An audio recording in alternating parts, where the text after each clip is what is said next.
நீங்கள் என்னைக்காச்சும் திங்க் பண்ணியிருக்கீங்களா? அனிமல்ஸ் அண்ட் ஹியூமன் பீங்ஸ் மட்டும் ரெயின் வரும்போது தன்னை தற்காத்துக்க ஒரு செர்டன் பிளேஸில் ஒழிஞ்சுப்பாங்க.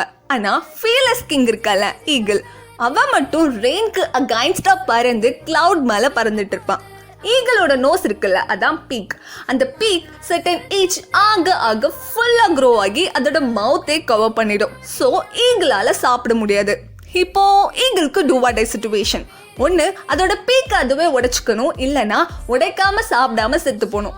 இந்த ஈகிள் செல்லக்குட்டி என்ன பண்ணுவானா, அதோட பீக்கை உடைச்சிப்பானா. ஸோ 2 or 3 months சாப்பிடாம அந்த வலி அந்த பெயினை த்ரோ பண்ணி அப்புறம் சந்தோஷமா இருப்பானா.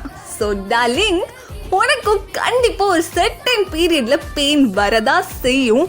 ஆனால் அந்த பெயினை நீ த்ரோ பண்ணிட்ட அப்படின்னா உன்னோட லைஃப் சூப்பர் ஜாலி ஃபேண்டாஸ்டிக்காக இருக்கும். So enjoy the pain and go through it.